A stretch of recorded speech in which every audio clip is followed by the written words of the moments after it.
بسم الله الرحمن الرحيم. الحمد لله رب العالمين، والصلاة والسلام على سيد المرسلين وعلى آله وأصحابه ومن تبعهم بإحسان إلى يوم الدين. أما بعد، أعوذ بالله من الشيطان الرجيم. بسم الله الرحمن الرحيم. يسبح لله ما في السماوات وما في الأرض الملك القدوس العزيز الحكيم.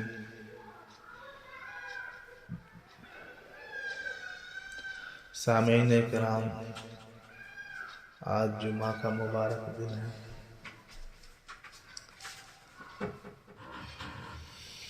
اس دن کو اللہ تعالیٰ نے تمام ایام کے اوپر فضیلت دی ہے۔ یہ تمام دنوں کا سردار ہے۔ سورہ جمعہ کی میں نے آیت کریمہ تلاوت کی۔ سورہ جمعہ مدنی ہے۔ اس کی ابتدا اللہ جل شانہ کی تسبیح اور تعریف سے کی گئی ہے، جس میں اللہ تعالیٰ کی 4 صفتیں بیان کی گئی ہیں: الملک، بادشاہ، حقیقی و دائمی بادشاہ، جس کی بادشاہت پر کبھی زوال نہیں۔ اللہ تعالیٰ کی دوسری صفت بیان کی گئی القدوس، پاک ذات جو ہر عیب سے پاک ہے۔ تیسری صفت بیان کی گئی العزیز، زبردست، جو چاہتا ہے کرتا ہے، وہ کسی کا محتاج نہیں، ساری کائنات کے بغیر سب کچھ کرنے والا ہے۔ اور چوتھی صفت بیان کی گئی الحکیم، حکمت والا، اس کا ہر فیصلہ حکمت پر مبنی ہوتا ہے۔ اس کے بعد آگے کی آیتوں میں نبی اکرم صلی اللہ علیہ وسلم کی رسالت نبوت کا ذکر کیا گیا ہے کہ ہم نے ناخواندہ لوگوں میں انہی میں سے ایک رسول بھیجا جو انہیں ہماری آیتیں پڑھ کر سناتا ہے، ان کو پاک کرتا ہے اور انہیں کتاب و حکمت سکھاتا ہے۔ پھر اس کے بعد یہود و نصارہ کا تذکرہ کیا گیا ہے، اور پھر اس سورت کی آخری 3 آیتوں میں نماز جمعہ کا ذکر ہے۔ اے ایمان والو، جب جمعہ کے دن نماز کے لیے پکارا جائے، یعنی نماز کی اذان ہو جائے، تو اللہ کی یاد کے لیے جلدی کرو اور خرید و فروخت چھوڑ دو، یہ تمہارے حق میں بہت ہی بہتر ہے اگر تم جانتے ہو۔ اور جب نماز ہو جائے تو زمین میں پھیل جاؤ اور اللہ کا فضل تلاش کرو، یعنی رزق حلال تلاش کرو، کماؤ، حلال تجارت وغیرہ کرو، اور اللہ کو بہت یاد کرو تاکہ تم کامیاب ہو جاؤ، یعنی کثرت سے اللہ کا ذکر کرتے رہو یہاں بھی رہو۔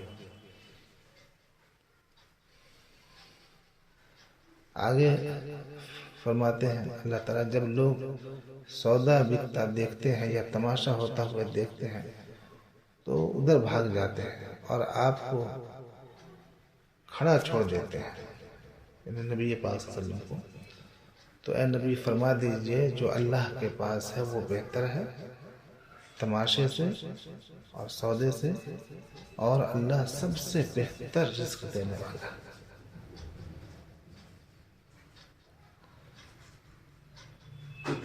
یہ آیت نمبر 11 جو ہے، اس کا شان نزول کیا ہے؟ وہ یہ ہے کہ ابتدائی اسلام میں جمعہ کی نماز پہلے اور خطبہ بعد میں ہوتا تھا۔ ایک مرتبہ نبی اکرم صلی اللہ علیہ وسلم جمعہ کی نماز سے فراغت کے بعد خطبہ دے رہے تھے کہ اچانک وحیہ ابن خلیفہ کا قافلہ ملک کے شام سے غلہ لے کر مدینہ منورہ پہنچا۔ اس زمانے میں مدینہ منورہ میں غلہ کی انتہائی کمی تھی۔ صحابہ کرام رضی اللہ عنہم اجمعین نے سمجھا کہ نماز جمعہ سے فراغت ہو گئی ہے اور گھروں میں غلہ نہیں ہے، کہیں سامان ختم نہ ہو جائے، چنانچہ خطبہ جمعہ چھوڑ کر باہر خرید و فروخت کے لیے چلے گئے۔ صرف 12 صحابہ مشین میں رہ گئے۔ اس موقع پر یہ آیت کریمہ نازل ہوئی۔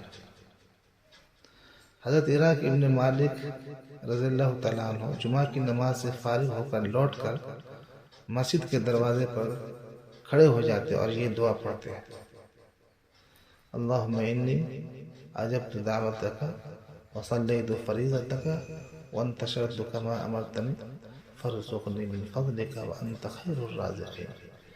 اے اللہ، میں نے تیری آواز پر حاضری دی اور تیری فرض نماز ادا کی، پھر تیرے حکم کے مطابق اس مجمع سے اٹھایا۔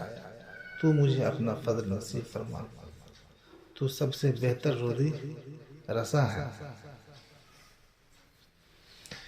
اس آیت کے پیش نظر بعض سلف صالحین نے فرمایا ہے کہ جو شخص جمعہ کے دن نماز جمعہ کے بعد خرید و فروخت کرے اسے اللہ تعالیٰ 70 حصے زیادہ برکت دے گا۔ یہ تفسیر ابن کثیر کے اندر موجود ہے، آپ اس کو پڑھیے، دیکھیے اٹھا کر۔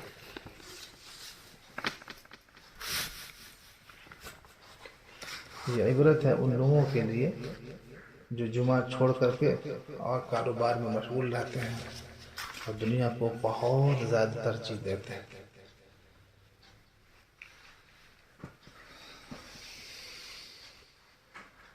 سامعین کرام، جمعہ کا نام جمعہ کیوں رکھا گیا یہ بھی بتا دوں۔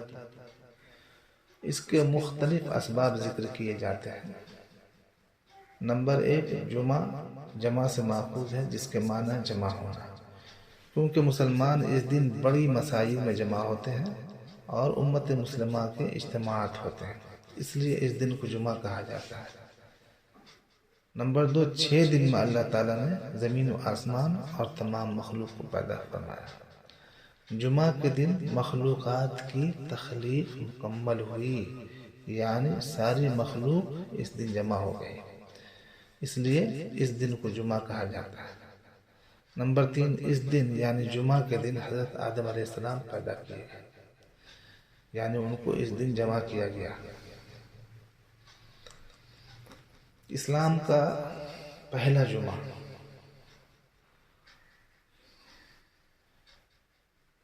جس کو یوم الجمعہ کہیے، تو اس کو پہلے یوم العروبہ کہا جاتا تھا، یعنی نبی اکرم صلی اللہ علیہ وسلم کے مدینہ منورہ ہجرت کرنے اور سورہ جمعہ کے نزول سے قبل انصار صحابہ رضی اللہ عنہم اجمعین نے مدینہ منورہ میں دیکھا کہ یہودی ہفتہ کے دن اور نصارہ اتوار کے دن جمع ہو کر عبادت کرتے ہیں، لہٰذا سب نے طے کیا کہ ہم بھی ایک دن اللہ تعالیٰ کا ذکر کرنے کے لیے جمع ہوں۔ چنانچہ حضرت ابو امامہ کے پاس جمعہ کے دن لوگ جمع ہوئے۔ حضرت اسد ابن زرارہ نے 2 رکعت نماز پڑھائی۔ لوگوں نے اپنے اس اجتماع کی بنیاد پر اس دن کا نام یوم الجمعہ رکھا۔ اس طرح سے یہ اسلام کا پہلا جمعہ ہے۔ تفسیر قرطبی میں آپ اس کو پڑھ سکتے ہیں۔ جمعہ کے دن کی اہمیت۔ جمعہ کے دن کی اہمیت کیا ہے؟ یہودیوں نے ہفتہ کا دن پسند کیا جس میں مخلوق کی پیدائش شروع بھی نہیں ہوئی تھی۔ نصارہ نے اتوار کو اختیار کیا جس میں مخلوق کی پیدائش کی ابتدا ہوئی تھی، اور اس امت کے لیے اللہ تعالیٰ نے جمعہ کو پسند کیا جس دن اللہ تعالیٰ نے مخلوق کو پورا کیا تھا۔ صحیح بخاری کی حدیث میں ہے کہ نبی اکرم صلی اللہ علیہ وسلم نے ارشاد فرمایا، ہم دنیا میں آنے کے اعتبار سے تو سب سے پیچھے ہیں، لیکن قیامت کے دن سب سے پہلے ہوں گے۔ مسلم شریف کی روایت میں اتنا اور بھی ہے کہ قیامت کے دن تمام مخلوق میں سب سے پہلے فیصلہ ہمارے بارے میں ہوگا۔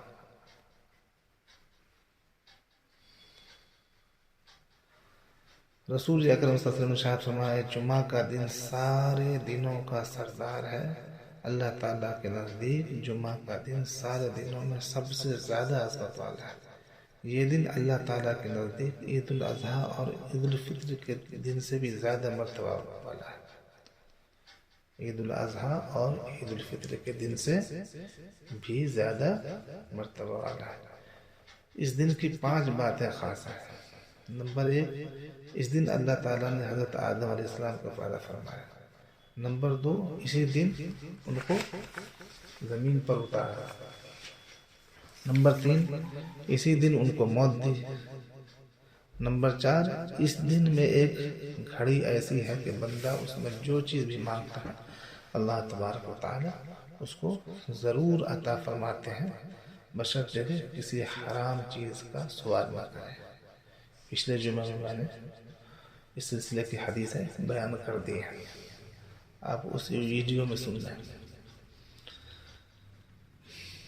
5ویں خصوصیت جمعہ کی یہ ہے کہ اسی دن قیامت قائم ہوگی۔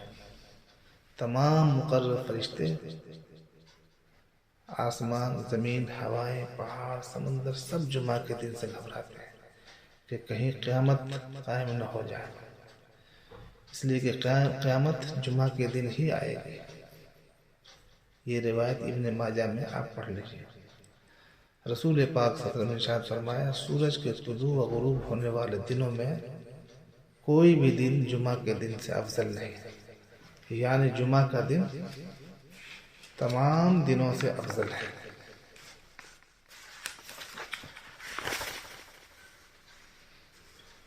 خطبہ جمعہ سے متعلق بھی تھوڑی سی بات سن لیں۔ جمعہ کی نماز کے صحیح ہونے کے لیے یہ شرط ہے کہ نماز سے قبل 2 خطبے دیے جائیں، کیونکہ نبی اکرم صلی اللہ علیہ وسلم نے ہمیشہ جمعے کے دن 2 خطبے دیے۔ دونوں خطبوں کے درمیان خطیب کا بیٹھنا بھی سنت ہے۔ منبر پر کھڑے ہو کر ہاتھ میں عصا لے کر خطبہ دینا سنت ہے۔ دوران خطبہ کسی طرح کی بات کرنا حتیٰ کہ نصیحت کرنا بھی منع ہے۔ رسول پاک صلی اللہ علیہ وسلم نے ارشاد فرمایا، جس نے جمعہ کے روز دوران خطبہ اپنے ساتھی سے کہا خاموش رہو، اس نے بھی لغو کام کیا۔ اس روایت سے واضح ہو گیا کہ جمعہ کے خطبہ کا سننا کتنی اہمیت کا حامل ہے۔ رسول پاک صلی اللہ علیہ وسلم نے ارشاد فرمایا، جس شخص نے کنکریوں کو ہاتھ لگایا یعنی دوران خطبہ ان سے کھیلتا رہا یا ہاتھ، چٹائی، کپڑے وغیرہ سے کھیلتا رہا تو اس نے فضول کام کیا اور اس کی وجہ سے جمعہ کا خاص ثواب ضائع کر دیا۔ معلوم یہ ہوا کہ خطبہ میں جو لوگ بات کرتے ہیں یا ادھر ادھر کی حرکت کرتے ہیں وہ باز آ جائیں، ورنہ جمعہ کے ثواب سے محروم ہو جائیں گے۔ رسول پاک صلی اللہ علیہ وسلم نے خطبہ کے دوران گوٹھ مار کر بیٹھنے سے منع فرمایا۔ آدمی اپنے گھٹنے کھڑے کر کے رانوں کو پیٹ سے لگا کر دونوں ہاتھوں کو باندھ لے تو اسے گوٹھ مارنا کہتے ہیں۔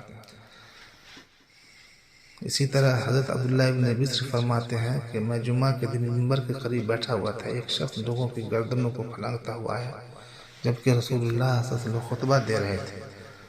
آپ صلی اللہ علیہ وسلم نے ارشاد فرمایا، بیٹھ جاؤ، تو نے تکلیف دی اور تاخیر کی۔ اس لیے جب امام خطبہ دے رہا ہو تو لوگوں کی گردنوں کو پھلانگ کر آگے جانا منع ہے، پیچھے جہاں جگہ مل جائے وہیں بیٹھ جائیے۔ اللہ کے دربار میں آپ کو متواضع آنا ہے، چھوٹا بن کر کے آنا ہے، بڑا بن کر کے نہیں۔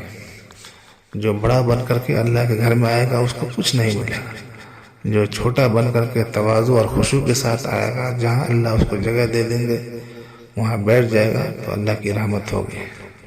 اللہ تبارک و تعالیٰ اس دن کی فضیلتیں، اس کے فوائد و منافع ہمیں بھی عطا فرمائے اور اس دن کی قدر کرنے کی توفیق عطا فرمائے۔